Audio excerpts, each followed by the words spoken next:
And welcome back to 310 to Left, brought to you by your New England Ford dealers and F-Series, America's best-selling truck for 48 years and the official truck of the Boston Red Sox. Tom Caron, sowing chaos in parts unknown this week, so in his absence, we persist. I'm Alex Bregman of the Boston Globe, joined this week by former Red Sox infielder and current NESN analyst Will Middlebrooks, who is now in Southern California after a weekend in San Fran. Will, anything interesting happen out there?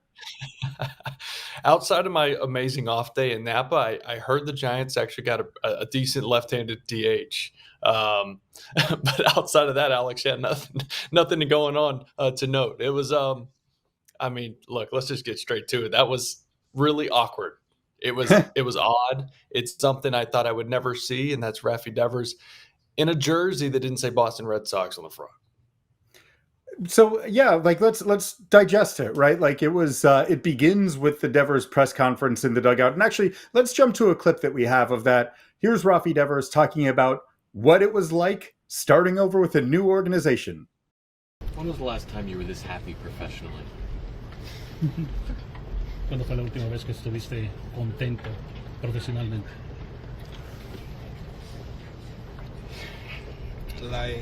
¿Cómo le explico? Tenía mucho que no tenía este sentimiento que tengo ahora. Tengo pocos días aquí, pero he ido tratando de me siento un poco más relajado, gracias a Dios por eso. It's been a long time. I mean, I don't know how to explain it, but the few days that I've been here, yes, I've been happy. I feel very relaxed now. So kind of surprising to hear Rafi talking about being happier than he's been in quite a long time as a member of the Giants. I mean, I do think about periodically what the weight is like of being a member of the Red Sox of being kind of a franchise player, not for certainly anywhere, but for the Red Sox especially. Like the longer you're with an organization, the more is expected of you, right? And like that's not necessarily for everyone. That said, Will, were you surprised to hear Rafi kind of talking about like, oh, everything is sunshine and flowers now that I'm in San Francisco?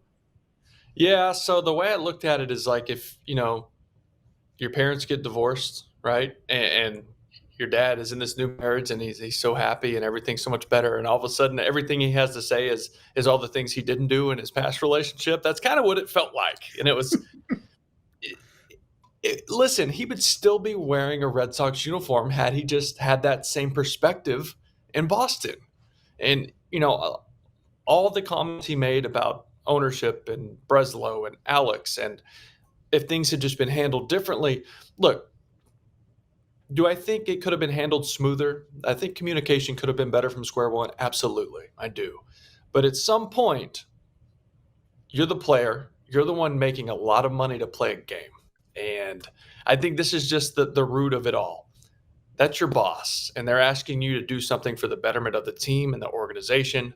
And sometimes you have to do things you don't like for the best of the team, and he couldn't do it. And I feel like that's just that's the base of reason and for wanting to move on and wanting to and seeing him take ground balls the first day we were there, hearing what he had to say to the media, seeing him do a post-game interview on the field after winning a game there, got under my skin a little bit. And it shouldn't. I shouldn't let it get under my skin, but I cared about the player. I enjoyed the player. I thought he was going to be here for the entirety of his career. And to see how this happened and how it happened so quickly, it did bother me. On a human level, it really bothered me to see him and hear what he had to say. It's the whole position change question is always a fascinating one to me, right? Like how much of a player's identity is built around the position, the position that he's worked at. And with Devers especially, it was sensitive because he had fought all of his career to be nothing but a third baseman. But I think that like clearly again, the fact that we're kind of getting these quotes about like sometimes it's not what you say but how you say it as a suggestion is yes, kind of, sure, but like also the right response to even if you object to the message, the idea that that the right response is to just say a hard no and to make it like so uncomfortable that it becomes like a not even something that you can revisit anytime in the near future. I guess that's kind of the shocking thing of what happened. Yeah, and I think also what was weird was him coming out saying, well, had they asked me at the beginning of spring training to play first, Did he forget Tristan Casas was healthy and both knees fully intact at that point? It's the Red Sox had a first baseman. Why would they ever ask you to play first base? And having had conversations with Craig Breslow and other people in this front office, they did ask him in spring training to not only continue to take ground balls at third base, but first base as well. Nothing crazy, not going overboard with his work, but just to stay comfortable, to keep taking ground balls. It's for your body, it's for your eyes, it's for your mind. It's take ground balls. And this whole put your glove away thing that he says just never happened. And that it blows my mind. I know we're to this point and we're trying to all get past it and move on. And it's a scab we continue to just pick. And I get it. This is one of the best left-handed hitters in the game. And this is a team that severely needed consistent offense, and they still do. And they're young, and they got younger now. So it's tough to lose them, and we're going to continue to talk about this the rest of the season, maybe even next season at this point, until it's replaced. And how is it covered up? That's the next move. Is between now and the trade deadline, where do those funds go? Where does that money go? Because there is an opportunity to supplement this young talent on this team. Yeah, well, let's talk a little bit about the offense, though, right? Because it is now an offense that was already struggling to score runs, and then it traded away the best hitter, easily the best hitter in the lineup, right?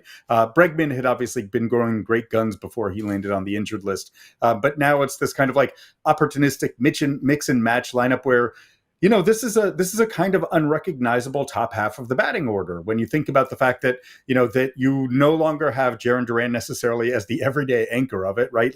He's being shuffled around based on platoon splits. And that's partly a credit to Rob Refsnyder, to Romy Gonzalez, having been amazing against left-handed pitchers. I do think that sometimes that gets skirted over, that part of the reason why Alex Cora wants to employ this kind of adaptable platoon-based lineup system is because he has some great options against lefties who have been super productive. Nonetheless, where are the Red Sox offensively? They're not in a great spot right now. Even the fact that they've been winning this month, they're 12-7 in the month of June, which is good on them. That's pretty impressive that they've vaulted their way back into the wild card. But Will, 6 of the wins, half of their wins this month, they've scored 3 runs or fewer. Take a wild guess when the last time was that in a single month the Red Sox won 6 games while scoring 3 runs or fewer. I would say it's a long time ago. Long time, 1996. So that was back when but boy, Will, you were just a little guy back then, right? That's I was 7 or 8, depending on. Yeah, I don't think you're remembering too much about the Kevin Kennedy Red Sox. Although I should note that a month later, Roger Clemens had his final 20 strikeout game with the Red Sox. So maybe Crochet is in line for a 20 punch-out game. Will, what do you see happening with the offense? What is needed for this group to stabilize? Is how much different will it look once Bregman is back, let's say in July? What can this group be offensively? Well, in this league, experience matters, and reps matter, and just at bats in this league, and having faced some of these pitchers before. And there's a lot of guys in this lineup who are rookies, and they're young, and they're in their first couple of years of the big leagues. And you have a 3-hole hitter in Roman Anthony, which I'm fine with that. I think he's going to be a great player, but there's also a lot of inexperience, and there's a learning curve to Major League Baseball, and you're seeing that. Now, if you want to dig into Roman Anthony, his metrics are actually really good, and he's just not getting hit. So it's a really good sign, and there's a reason he's still being put in those spots, because I think those numbers are going to turn around here pretty quickly for him. And you made a really good point about Romy and Refsnyder and them getting opportunities in the mix and match, excuse me, that is this lineup and defensive alignment every day. And I think we're going to see days like yesterday where guys don't make plays defensively because they're out of position. I'd say out of position, but they're guys who can play multiple positions. They don't play in one spot. Romy played most of his games at first base. That was just his second start at second base. Not making an excuse for him not making that play, but it's also it's something he wasn't accustomed to this year. He hasn't seen many balls from second base. So there's going to be a little bit of uncomfortable there for him. Nate Eaton's playing third. He made a couple good plays. There's also miscommunication with Jarren Duran on the ball that ended up costing them runs later in an inning. Out of position. It's a guy who moves around. He has spent a ton of time at third base. Right. You're going to see that with a young team. You're going to see that with an Alex Cora team that's very versatile and can move around defensively. But to your point, offensively, in this league, you need a couple superstars if you're going to be a really good team. Now, Alex Bregman's not far off, hopefully. Having talked to him, the warp speed therapy and rehab and everything that's going on with him, I expect him back. And, obviously we don't have a timetable, but sooner than we thought. You're not getting Tristan Casas back. You're not getting Rafael Devers back. And at some point, I said it already, you have to supplement the young talent with experience. And that's going to take a move, whether that's going out and trying to get Marcell Ozuna, some type of big bat like that, somebody that can really add some thump to this lineup. Because Masataka Yoshida is going to be a great addition. He's a really good hitter.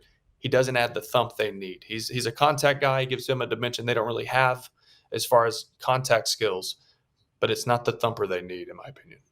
Yeah, of course. Like you were saying, this coming off of the San Francisco series, when in the last game of the series, they hit a bunch of homers and nonetheless right. lose because of the other side of what you were talking about, which is the defensive inconsistency that they've continued to exhibit throughout the season. A huge deal has been made, of course, of the number of unearned runs. It's somewhat exaggerated because the Red Sox have played more extra inning games than any other team in baseball. So you have a bunch of the zombie runners or Manfred men that have scored as unearned runs at the beginning of extra innings. Nonetheless, like even if you strip those away, they're closer to the rest of the pack, but still at the top of the American League in terms of unearned runs yielded. Right. Do you think that, and most of those are coming through the infield, right? Like, I mean, actually, no, I should correct that. They've made they've committed a strange number of outfield errors, right? Like we're just seeing guys struggling to finish plays where they're in position to make them. Whether it's Duran having a number of drops this year, which has been very strange to see, or Wilyer Abreu, or in his first game, Roman Anthony just kind of kicking a ground ball. What do you see as being correctable on the unearned run side of things, and what do you think is going to be just kind of like baked into the equation here? Yeah, and I think before I get into that, I think the pitching's been really good. They've incredible. had, I think, 11 of their last 14 starts going back to early June, at least 6 innings, which we were getting 4 innings. We were happy to get 5, at certain points from guys. So, excuse me, they've dialed that in. The bullpen has actually been really good, one of the best in baseball over the last month. So that's been great. I do just think inexperience and being young, you're going to run into errors defensively. Now, should Jarren Duran be in that conversation? Absolutely not. He's never looked comfortable catching fly balls, ever. And that just is what it is. I feel like sometimes he looks more comfortable in center than he does in left. But we're not going to see that with Cedon and his ability. And then there's been some errors with Cedon with throws. We see guys trying to make the big play. And you see a lot of that was when this team was really pressing. They weren't winning games. They were losing 7 of 10. You're trying to make the big play to save the game. And I understand that at that point. And that is part of being young. It is part of being on a team that's struggling at the time and you're trying to save the ball club and make the big play. But sometimes that means the ball gets past the catcher and the runner moves up and then they end up scoring because of that. So at the end of the day, it's inexperience, it's youth, and there's a lot of guys on this ball club right now that are developing into big leaguers, and it's hard to develop at this level. But that's part of having a young team. That's part of having young talent, and it feeling like it's time to bring them up to help the team. Yeah, well, on that subject, we will dive in a second into the fact that one of those developing young players is now back in AAA because that need to develop was kind of, it was difficult to proceed down that road for Kristian Campbell in the big leagues, and it was time for a bit of a reset. So after the break, we are going to talk. We're going to feature an interview with Kristian Campbell down from after he got optioned to AAA Worcester, and we will dig in more, Will, into a phenomenon that you're very familiar with, which is the idea of young players developing in the big leagues and trying to win, a pretty difficult combination. So that'll be right after the break on 310 to Left, brought to you by your New England Ford dealers. Welcome back to 310 to Left, brought to you by your New England Ford dealers. On Friday, way back when, I had the chance to go down to Polar Park to catch up with Kristian Campbell, along with other reporters, as he was optioned to AAA Worcester. And his attitude about being sent down to AAA was strikingly upbeat. I thought that it was actually a very healthy outlook on it. But rather than telling you what I thought, let's just give you the interview. So here's Kristian Campbell from Worcester on Friday. So, this was, you started out extraordinarily, right? Like, everything in April was like, kind of lining up in a continuation of what happened last year. Like, this was the first time that you struggled as a professional. When was it difficult to kind of slow things down as, and kind of really like lock in on the things you had to like address when you're competing at that level every day? Or how do you describe what the challenge was of struggling at the major league level for the first time as a pro? I feel like it's something that a lot of people go through. I'm definitely not the first or the last person to ever struggle in the major leagues. I was in college 2 years ago. Went through the minor leagues last year, all 3 levels. It's a part of the process, in my opinion.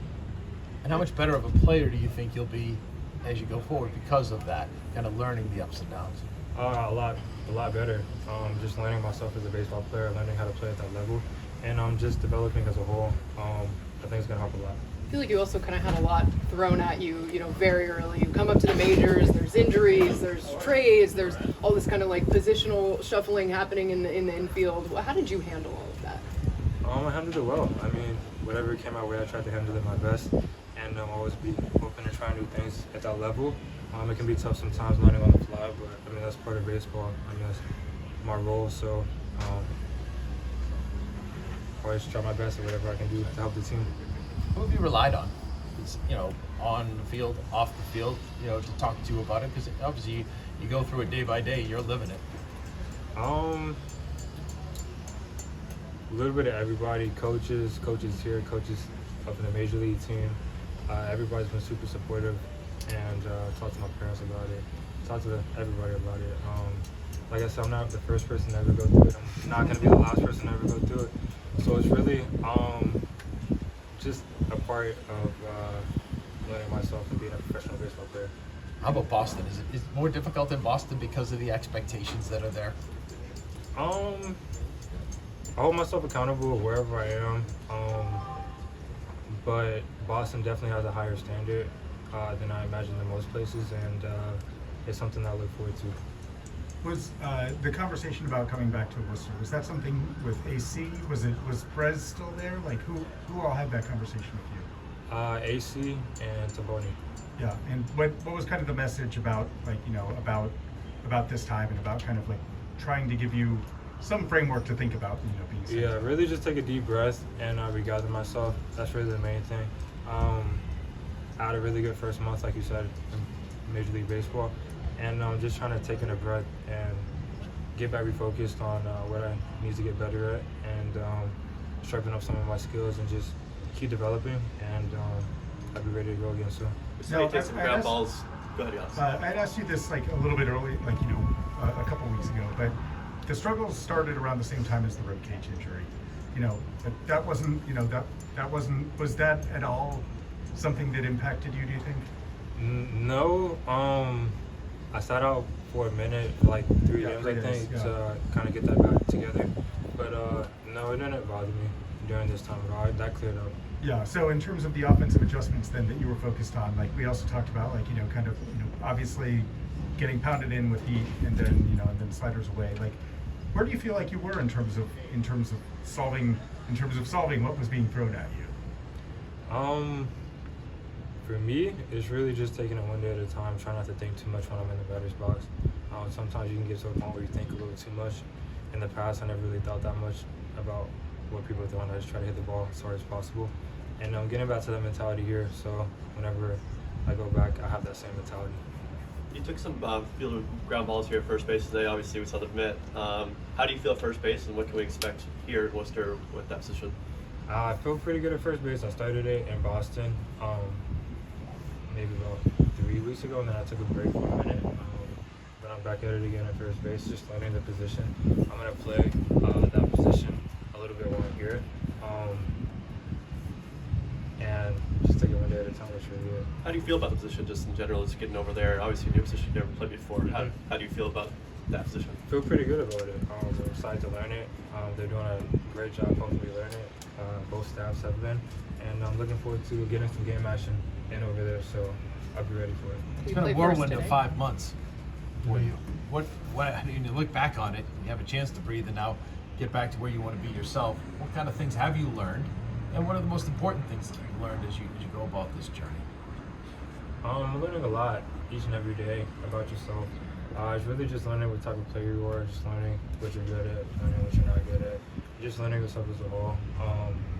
I took that kind of from Bregman. It's like he's a guy that knows exactly what he's good at, what he's not good at, but he's also been in the game for a really long time and has had his ups and downs too. He told me the story whenever he first debuted it. I think he said he went like 1 for like 40 or 50 or something like that. And like I said again, he said, I'm not the first person, I'm the last person to ever have ups and downs as a young player in the major leagues. So it's really just about learning myself and learning how to put my strengths into the game. Were there any other players who they mentioned? You know, obviously Bregman, like, you know, talking about himself. When you met with AC and Devoni, did they mention any other guys who they were like, you know, this is part of the process. This is what early careers can look like. Yeah, there's a lot of other guys that been through that.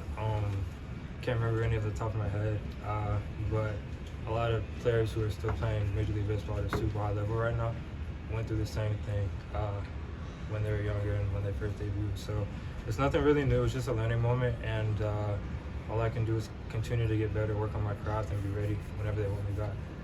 Is the joy and the love of the game still there for you? Yeah, for sure. It's definitely here. And all these guys in the clubhouse are here supporting me, behind me at all times. And it's always good to be around a great group of guys. You kind of remind yourself of that too along the way here, that, hey, I'm still playing a game and a game I love. Yeah. I just got to develop and keep working on my craft. And it's the same game, just keep getting better every day and get ready for my opportunity. You mentioned the part about like Georgia Tech, like it's not that long. You're less than 2 years removed from getting drafted. Mm-hmm. Like knowing that, knowing that it's unusual for anyone in that draft class to be in AAA right now. Like, is that helpful in terms of just giving some context to like, I'm still moving pretty quick. Like, you know, in terms of not viewing this as being kind of a setback. Yeah, exactly. Kind of like that. I mean, I got drafted in 23, and it's been fast in general. But I mean, it was a blast playing Major League Baseball. If you asked me back in 23 if I was going to be a professional baseball player in 25, I would have probably said no, probably not. But I would have worked my tail off to be a professional baseball player, which I have.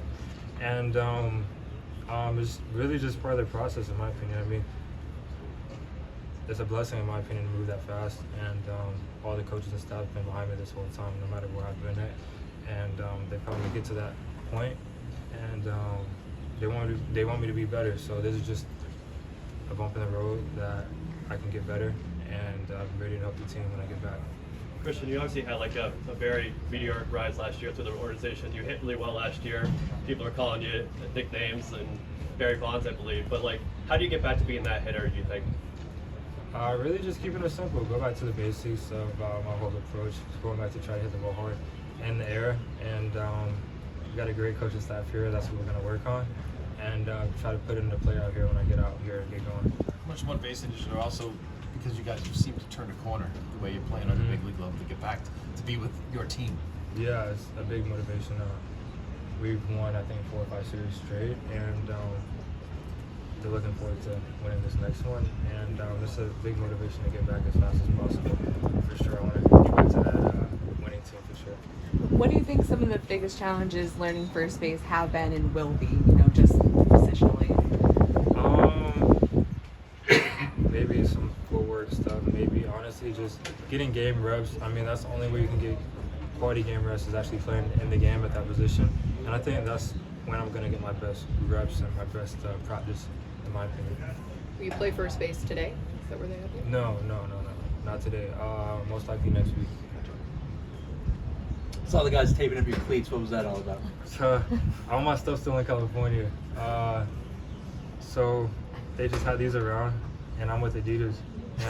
And I just taped it because I figured you guys probably got me on video. So I just tried to tape it up as best as possible. They tried to help me tape it up too because they say you can't be.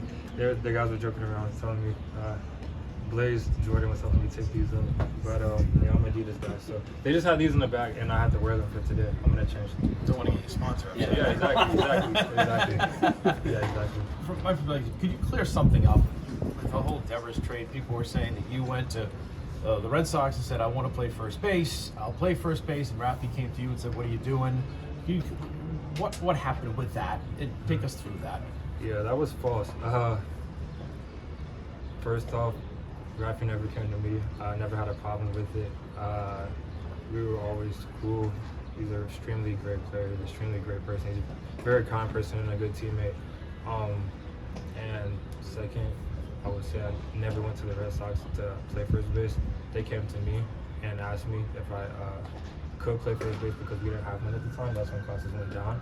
And I said I would do it because it would make the team better and I would be willing to learn a position. And that's basically how it went down. I know you're getting some reps here at first base. Have they given you any indication? Is it the goal for you to go back to Boston and play first base eventually? I'm not sure exactly, but I figured if I'm working on it and I'm gonna get some game reps here, I figure that I'm probably gonna play a little bit there when I get back. I'm not exactly sure, but when I get there, I'll obviously know a little bit more. Yeah, but they haven't told you, like, that's the plan. We'll have you play first base here, and then when you get back to Boston, that'll... I think, honestly, I'm doing both here. I'm learning first base, obviously, more than second base, because first base is a little bit always new. But I'm still going back and forth. I'm just learning and actually playing here at first base. Have you played it ever in your career? High school? Little?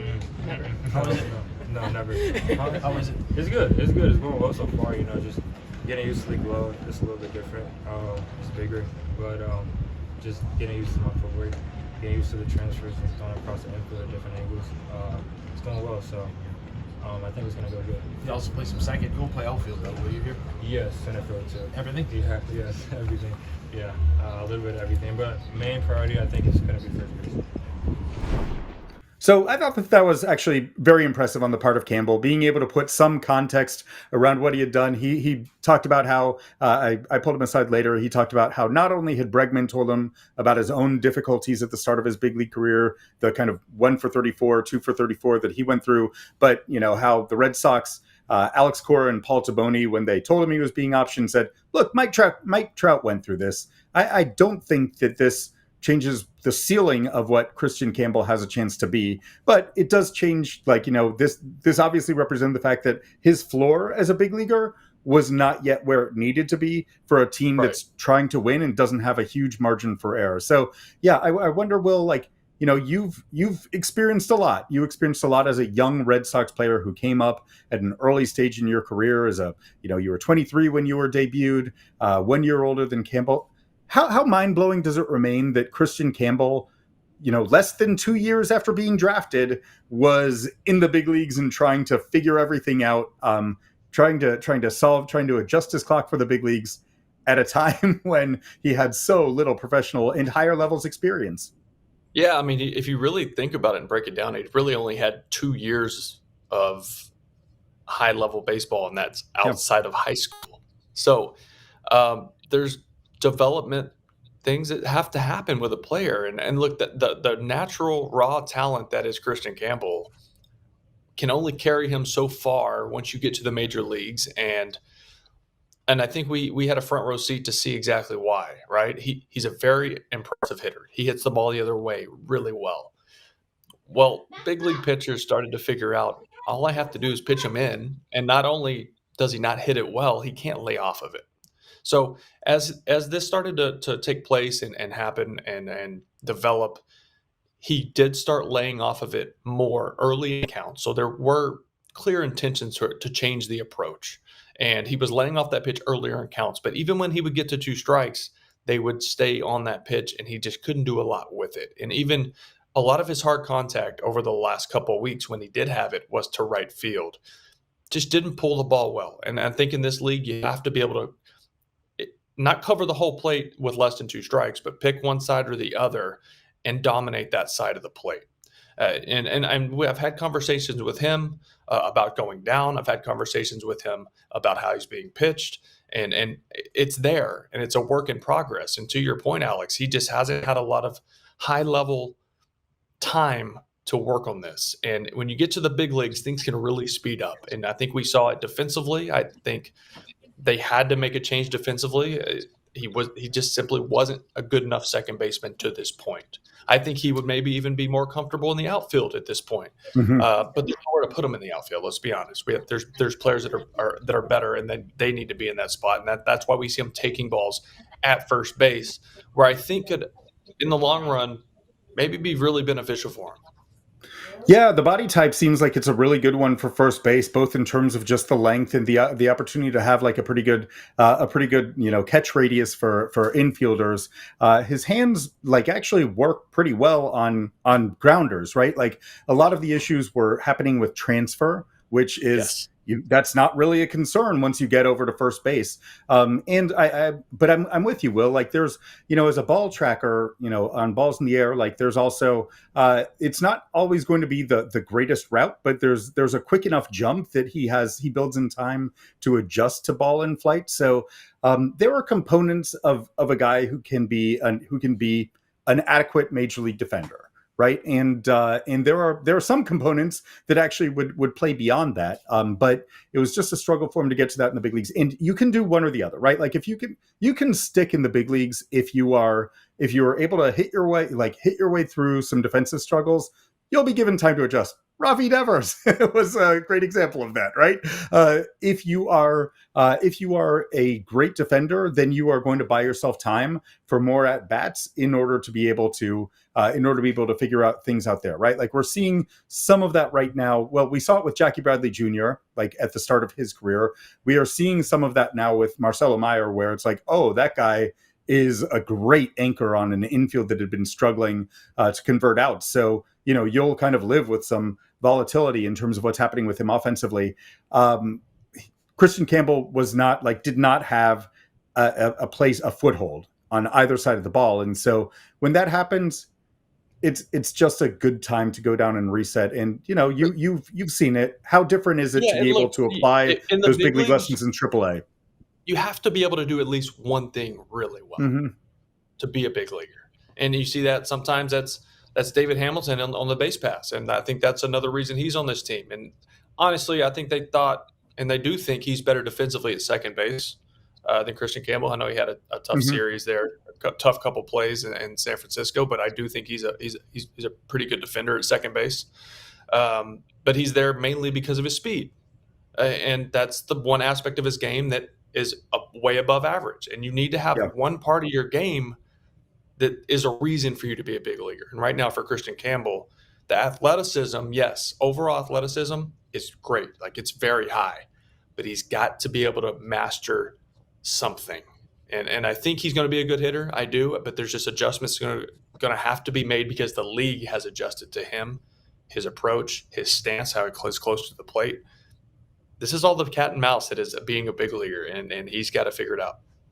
Yeah, well, one of the things that they are hoping to emphasize in Worcester, I talked with Jason Ochart, who's the Red Sox minor league director of hitting, and he said that Campbell has been catching the ball too deep, right? Which means that even when you do hit the ball hard, it's going to be on the ground. And so what they're looking for is being able to catch the ball out in front a little bit more. I think to your point, being a little bit more aggressive in his timing with in early counts before you get to two strikes. Look to take some chances so that you can do some real damage in the air because he has the ability to hit screamingly loud line drives to all field. And we actually saw a little glimpse of it on Sunday in AAA when he rips a double into the gap in right center. There are some components that he needs to get back to, but it's just easier to make that adjustment sometimes when you don't have the pressure of trying to win. And, let's be honest, like the talent level is also different. So you have a chance to go back to the head of the class and rebuild some confidence there. Yeah. And I don't want him to just turn into a pull hitter. And I don't think he ever will. I don't think his body will allow that. I don't think his swing path allows that. But he has to be able to pull the ball, especially if he's going to be attacked that way. In AAA, scouting reports are not the same. There's guys in AAA working on their own things. It's not necessarily about winning. And they're not going to take advantage of the deficiency that he has on the inner part of the plate. Also in the AAA level, guys aren't good enough to be able to throw that pitch in that many times Yeah. to get him out. They're going to make a mistake. Even at the big league level, I would say most of the time, if a guy can paint 3 pitches in on me, I'll tip my cap, because even at the big league level, the elite of the elite have a hard time doing that, especially right on right. So he's going to have to work on it, because that is a pitch he's going to have to hit, because he is going to see a majority of pitches in there. And I think that will be, to your point, getting the ball out front, having a little more conviction early in counts to catch the ball out front.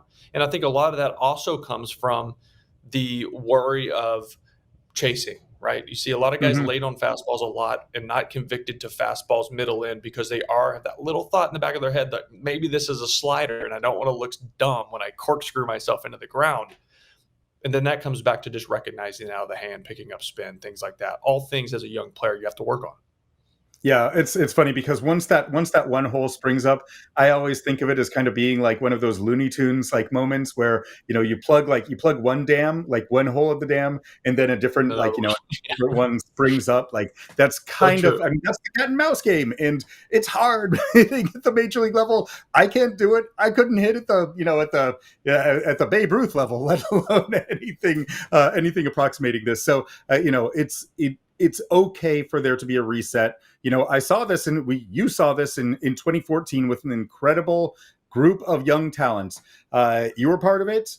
You were young at the time, and yet older than Mookie Betts, who went up and down a little bit in the 2014 season, got better each time that he was brought back up. You had Xander Bogaerts, who quite frankly would have been sent down that year, but there was no alternative in the organization who was big league ready as a shortstop once they got to that kind of point in the season. And so they just kind of decided to ride it out with him over a month of like incredible failure in the month of August, when things were really kind of snowballing on him. And then Jackie Bradley Jr., who also ended up being, kind of an accidental part of the roster at the beginning of the year. He was supposed to go down. Shane Victorino got injured in the last day of spring training. Jackie's up. He defends his way into being an everyday player, but was overwhelmed offensively and ended up having to spend like a month in AAA at the end of that year, in the first half of 2015 in AAA, before he got his footing as a big leaguer and eventually emerged as an all-star.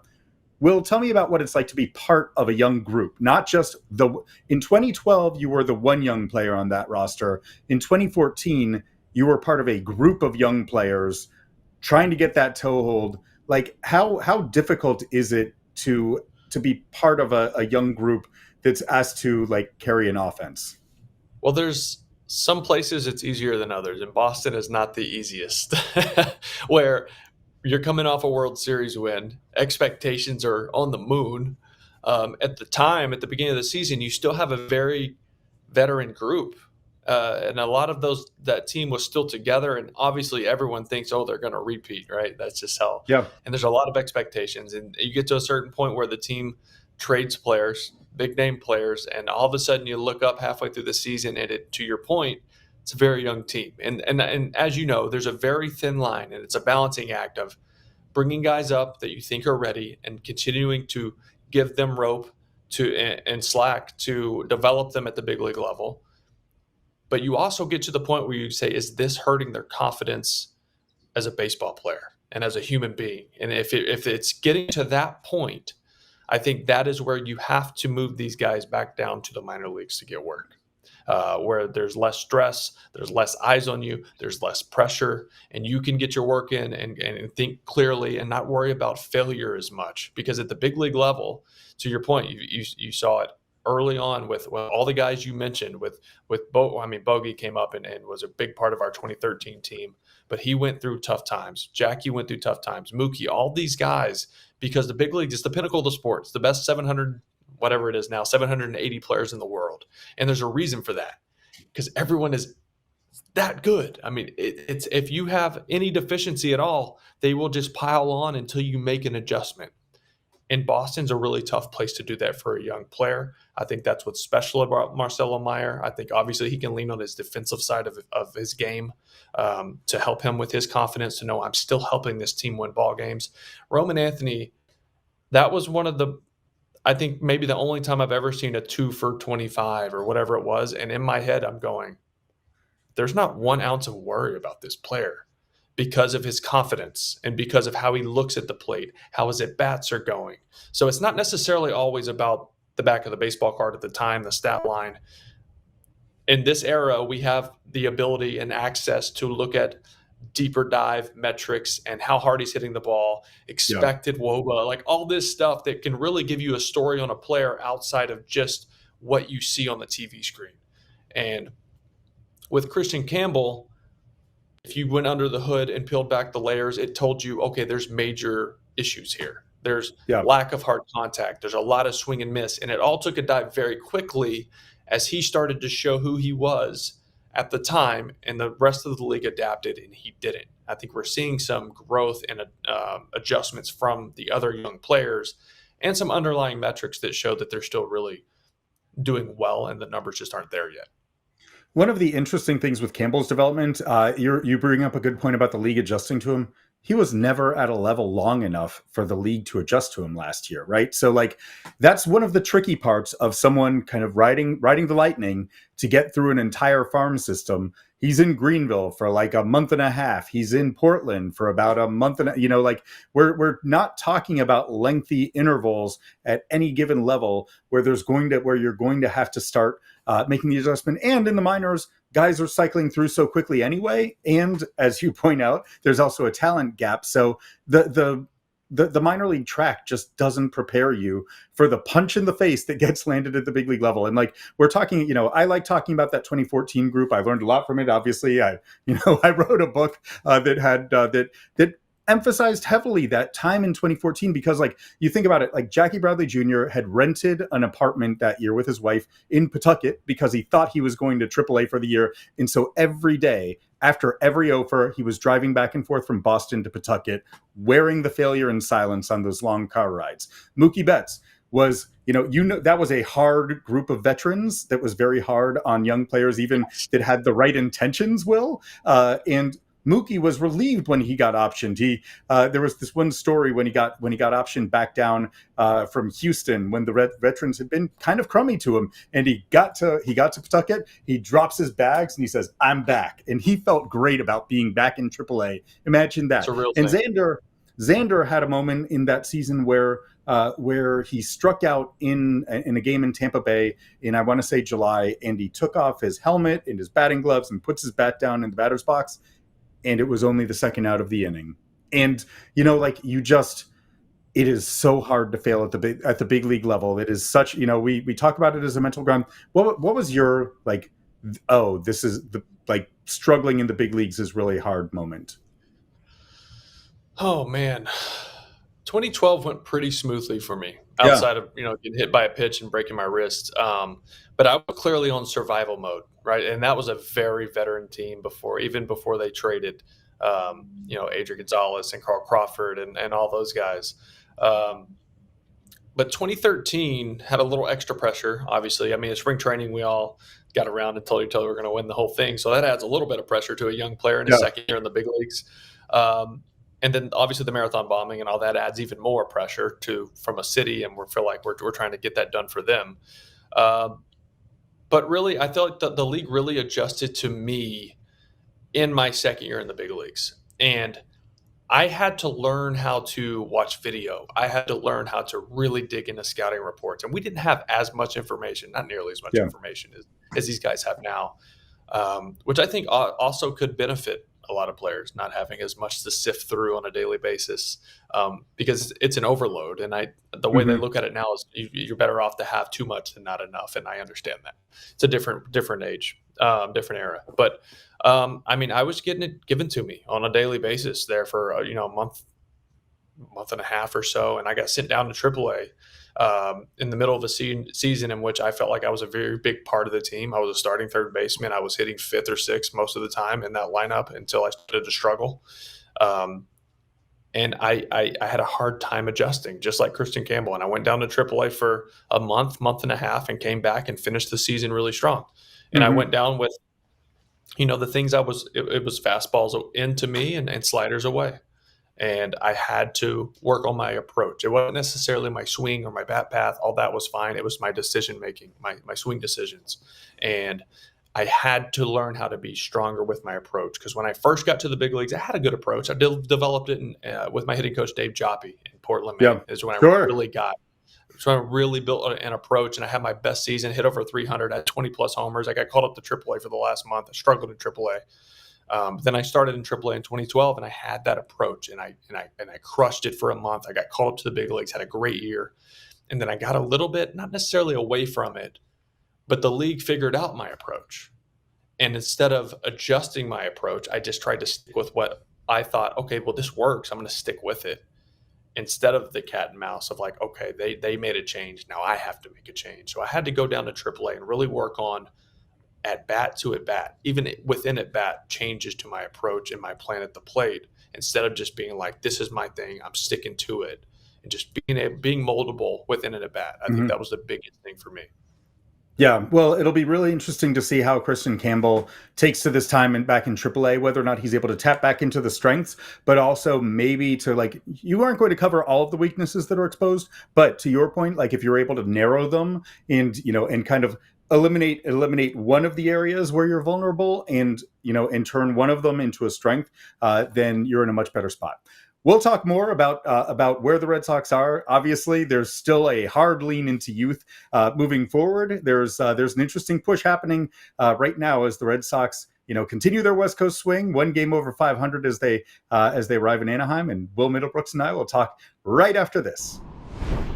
Welcome back to 310 to Left, brought to you by your New England Ford dealers. Will, you talked a little bit earlier. This is context. This is a young team, right? This is a team that lacks, that in many ways in the lineup lacks experience. So a big question that hovers over the team is, when does Alex Bregman get back? And there's the warp speed notion, but warp speed is a relative term, I suppose.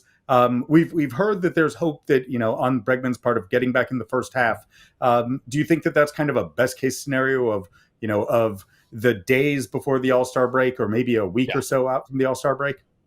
Yeah, I think that's absolute best case. Yeah, look, when you do what he did to a quad or a hamstring or a big muscle group like that, you get to a certain point, and I never had a quad, but I had plenty of hamstrings. And you get to a point where you think in your rehab and you're running and you're lifting and you're doing baseball activities, and you're like, I'm ready. I feel good. I can go. But it's really hard to replicate game speed. And that's where you put it in fifth gear. You put it in that last gear. Maybe Bregman can. Maybe. I don't know. He's got that Pedroia to him. Maybe he can. But it's always hard for most players, mere mortals, to be able to duplicate game speed. And when you get in the game and you come back too early, that's where you re-injure. And you have to be really careful with these, whether it's obliques, quads, hamstrings, things like that, even calves, things that feel better. You think you're ready because on an everyday basis, just lifestyle, the way you're moving around and you are doing your rehab, you do feel ready. Got to be real careful. It's always like, you feel ready? And then you take a couple extra, 10 to 14 days after that to be sure you are. So I think before the All-Star break is from what it sounds like, realistic. I'm cautiously optimistic about that. I think a lot's going to depend on where this team's at, because I think that's the way Alex thinks. And if they are playing well and things are going great, I think he will be more likely to give in to giving it a couple more days, rather than the team being right there around 500, not sure where they're going to be in the wild card chase, what they're going to do at the trade deadline. And then I could see him being like, I'm going now because I want to help this team. Well, so I think that you raise a really interesting point, which is that there are a lot of kind of interconnected events here that could really shape, that have kind of feedback loops to them, right? Like when Bregman comes back could affect how quickly they stabilize the infield, which could affect how aggressive they are at the trade deadline, or it could affect the number of wins that they get, which could affect what they do at the trade deadline. As you look at it, what's your kind of priority list for the Red Sox as they approach? What are the Red Sox? What do you expect the Red Sox needs to be 3 to 4 weeks from now? Well, you can never have enough pitching, right? I think you can always, guys are going to go down. We've already seen guys go down. Dobbins just went down with the strained elbow. Who knows how long that? They don't feel like it's very serious, but I feel like these things are never quick. And so who knows in that point, what are you going to get from Fitz when he's back? What are you going to get from Buehler? He hasn't been very good. Let's be honest. And there's been it's really Bayo, Giolito, and obviously Crochet. Those guys have been the guys lately you're leaning on who are throwing the ball well. Crochet is obviously the one constant. Yeah. Back end bullpen is always a big time help. When is Justin Slayton back? When's he's going to help? How much longer can Greg Weissert be able to do what he's been able to do? But I think you want to get a big bat's important. You have all these young, athletic, moldable players, but they're young and inexperienced. I think going to get a big bat. And Lou Marloni and I were talking about this, and he was like, "What about Marcell Ozuna?" I said, "Geez, I didn't even think about that." And and if Atlanta's not going to be in the mix, I think that could be a possibility. And interestingly, there have been some rumors that the Braves were involved on Devers, and that there were conversations about Ozuna potentially going back to Atlanta. I personally haven't confirmed those, but the concept was an interesting one, particularly with him as a free agent to be. Craig Breslow also alluded to the possibility of first baseman being an area of focus, and you wonder about whether the Brewers are going to be in position to consider moving someone like Rhys Hoskins, who would provide right-handed balance. The A's have kind of a surplus now that Kurtz is in the big leagues, with a guy like Soderstrom being very intriguing. But we're getting ahead of ourselves, Will. The trade dedeadline hasn't quite arrived yet. I know. There will be plenty of shows about that. We're going to bring you back for that time, and maybe we'll even have TC here. But for right now, this has been this great conversation, Will. I hope that you're still coasting off the good vibes of Napa. We will look forward to hearing you more from the West Coast, and we will catch everyone else on another episode soon of 310 to Left.